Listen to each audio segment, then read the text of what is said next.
अस्सलाम वालेकुम and welcome to another episode of false positive. हम अब तक पाकिस्तान की इकॉनमी पर मुतअद्दिद एपिसोड्स कर चुके हैं और उनमें से काफ़ी में आईएमएफ का जिक्र आया है। आईएमएफ से पैसे लेना हमारे लिए किस तरह इंपॉर्टेंट है, इस पर तो हम काफ़ी बात कर चुके हैं, लेकिन ये आईएमएफ दरअसल है कौन? ये लोगों को पैसे देता क्यों है और इससे पैसे लेना किसी और से पैसे लेने से किस तरह मुख्तलिफ है, आइए जानते हैं। सन 1930 के ग्रेट इकोनॉमिक डिप्रेशन के बाद दुनिया के 44 मुल्कों ने मिलकर मुआशी मुआवनत के लिए एक इदारे की बुनियाद रखी। ये इदारा इंटरनेशनल मॉनेटरी फंड कहलाया और इसकी बुनियाद 1944 में अमेरिका के शहर न्यू हैम्पशायर में रखी गई। ये 44 मुल्क उस वक्त के मुआशी तौर पर मुस्तहकम मुल्कों में से थे। आज आईएमएफ के 190 मेंबर्स हैं और उसके पास $1 ट्रिलियन से ज़्यादा अमाउंट लैंड आउट करने के लिए मौजूद है। ये पैसे हर मेंबर कंट्री अपनी इस्तात के मुताबिक एक मेंबरशिप कोटा के हिसाब से आईएमएफ को जमा करवाता है।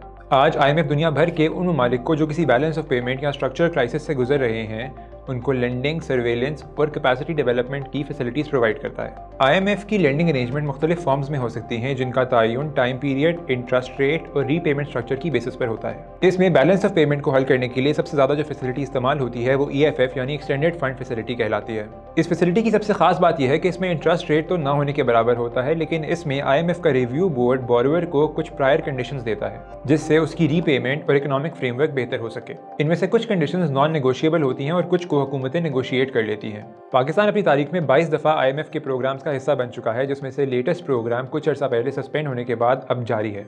इस EFF को साइन करने के लिए पाकिस्तान को कुछ प्रायर कंडीशंस दी गई थी, जिसमें market based exchange rate, state bank की ऑटोनॉमी और इलेक्ट्रिसिटी और पेट्रोलियम के ऊपर डायरेक्ट टैक्सेशन में इंक्रीज शामिल है। दो मुख्तलिफ गवर्नमेंट्स और आईएमएफ के रिव्यू बोर्ड के साथ मुतअद्दिद नेगोशिएशंस के बाद पाकिस्तान के लिए ये एक्सटेंडेड फंड फैसिलिटी रिज्यूम की गई। ये सब समझने के बाद अब हम देखेंगे कि इसमें मसला क्या है। पाकिस्तान भर में आईएमएफ को लेकर लोग दो मुख्तलिफ गिरोह में बटे हुए हैं। एक गिरोह का कहना है कि आईएमएफ पाकिस्तान को मजीद अंधेरे में धकेल रहा है, जबकि दूसरे गिरोह का कहना है कि पाकिस्तान की इकोनॉमिक कंडीशन को बेहतर करने के लिए आईएमएफ के प्रोग्राम को पूरा करना बहुत जरूरी है। आईएमएफ के मुखालिफिन का मानना है कि आईएमएफ जैसे इदारे पाकिस्तान जैसे मुल्कों को कर्ज के एक दलदल में धकेल देते हैं। यही वजह है कि आईएमएफ के 22 प्रोग्रामों से गुजरने के बाद भी पाकिस्तान अपने पैरों पर खड़ा नहीं हो सका। उनका मानना है कि इन इदारों में गैर जरूरी मगरबी इन्फ्लुएंस होता है जो हमारे जैसे मुल्कों को बार बार उनके पास जाने पर मजबूर कर देता है। ना सिर्फ ये बल्कि अपनी प्रायर कंडीशंस के जरिए ये ममालिक पाकिस्तान जैसे गरीब मुल्कों को अपने ऊपर मुआशी तौर पर डिपेंडेंट कर देते हैं। इस डिपेंडेंसी की वजह से इन ममालिक की गरीब मुल्कों पर एक गिरफ्त बरकरार रहती है।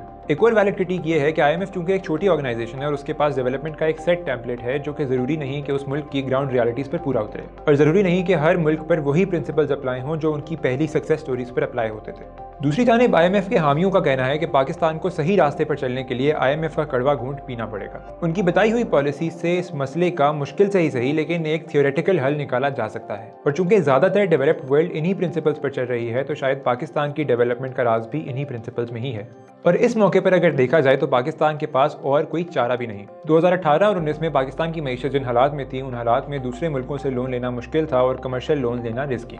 ऐसे में आईएमएफ ही हमारा एक आखिरी सहारा नजर आता था। अब आप चाहे इसको किसी भी पार्टी के हक में सियासी बयानी की शक्ल दे दें, हकीकत यही है कि जो कुछ हुआ उसमें कोई एक कसूरवार नहीं था। तो जैसे तैसे करके पाकिस्तान इस वक्त आईएमएफ के प्रोग्राम का हिस्सा है, और मसला यह है कि पाकिस्तान ने इस वक्त उनकी काफ़ी सारी प्रायर कंडीशंस अप्रूव कर ली हैं। इन कंडीशंस में पेट्रोलियम लेवी बढ़ाना, इलेक्ट्रिसिटी टैरिफ बढ़ाना, स्टेट बैंक को ऑटोनमस करना और मार्केट बेस्ड एक्सचेंज रेट कायम करना शामिल है। पाकिस्तान जिसके फॉरेन रिजर्व्स इस वक्त एक अलार्मिंगली लो लेवल पर हैं, वो आया इस वक्त इन पॉलिसीज़ को अपनाने के बाद आईएमएफ के प्रोग्राम से खारिज होने का रिस्क ले सकता है? मौजूदा वज़ीर ख़जाना का कहना है कि वो आईएमएफ से नए सिरे से नेगोशिएट करेंगे ताकि उनको अपनी बात समझा सकें। लेकिन सवाल ये उठता है कि आया आईएमएफ को अपनी बात समझाने से आगे चलकर पाकिस्तान का फ़ायदा है भी या नहीं। हमने शुरू में बताया कि आईएमएफ का हर मेंबर अपनी इकॉनमी के हिसाब से उस फंड में अदायगी करता है, और जाहिर सी बात है जिस मुल्क का कोटा ज़्यादा है उसके नेशनल ज़्यादा एम्प्लॉइज़ हैं, और जिसके शहरों में आईएमएफ के दफातर वाक़ हैं उस मुल्क की हाई टेबल पर ज़्यादा से होगी। हाँ, अलबत्ता अपनी रेगुलेशंस और बाय लॉ से हट कर अगर ये इदारा कुछ करे